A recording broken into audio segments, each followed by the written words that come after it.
as Kofi is draining the water from the lines using the lowest pipe. An update on the background of this day's presentation. The contractor who let Kofi down poorly constructed a wall to divide the space. The electrician saw the wall and installed the heater. The plumber saw the heater and hooked up the water supply. Then a new wall was built. This chain of events led to this maintenance. The water heater is being moved to a purpose-built wall. The water pipes and power supply must be rerouted, and the residential building code covers the electrical aspects. While Kofi prefers to have continuous electrical wire from source to destination, the wire would be costly. Fortunately, the building code presents a solution. The electrician charged $1,000 for the wire, which in retrospect was only worth $300. Kofi does not see it fit to discard that overpriced value. A journey of home renovation and maintenance. Welcome to Maintaining 18. The demolition begins, but these nail plates are saved for a later use. Kofi needs to free the cold water line running through the wood. In order to do this, a cut has to be made above the line. There are many lines and the room for error is very large. Kofi chose an oscillating tool to complete this task because of the precision it allows in cutting.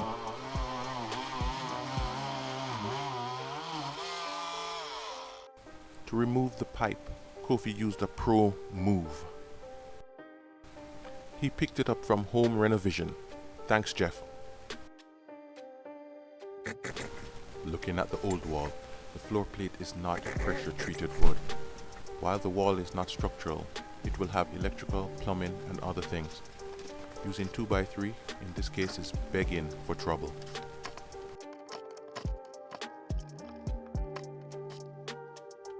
The end of the demo is nearing. This time a reciprocating saw is used to free up the pipes.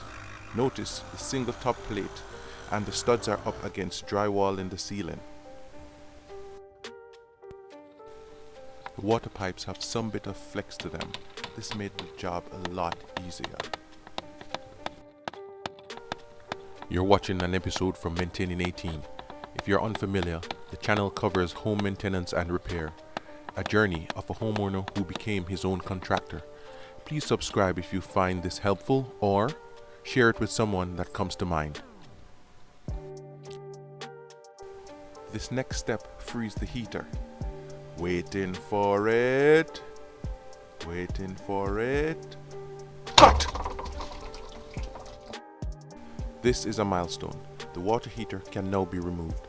During the renovation, there was an option to put the pipes in the slab or attic. Kofi chose the attic. The plumbers were concerned the pipes would freeze, but that concern was resolved with proper insulation.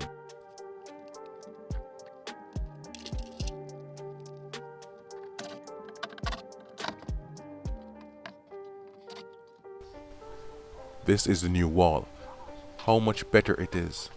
Kofi is now installing the backing to support the water heater. The clamps are like a second hand. The wall construction features backer blocks which gives the screws the proper hold.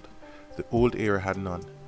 The backer blocks are pressure treated as Kofi planned to treat the wall with some sealer, making it resistant to the effects of water.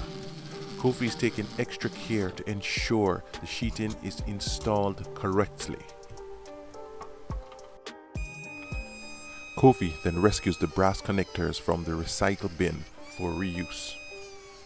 There are a couple of ways to accomplish the task. Kofi uses a small grinding wheel to remove the clamp. Removing the clamp does not free the pipe from the fitting. This is where some heat comes in, but the heat gun is stored away and the grinding wheel is in hand, so why not use it carefully? It turns out to be more trouble than should be allowed. Here is the easy way with the heat gun. If the background is not familiar, this is because Kofi is now in the attic. It takes about 10 seconds, 15 to be certain. Since the heater was moved about 5 feet, 5 feet of pipe has to be trimmed off. The challenging part is coming up, and first, Kofi has to install the heater. Instead of using measurements, Kofi approximated where the heater would rest and installed a screw to hold the right edge of the heater. It was then a matter of positioning the heater correctly and noting the location of the remaining screws. These are 1-inch diameter pipes and require a lot of force to install the clamp. Yes, this is the challenging part. It has Kofi body heat rising hotter than a summer attic. The line will move out a bit, and to compensate, Kofi starts by applying a little pressure, resulting in the clamp being held in place by its own strength.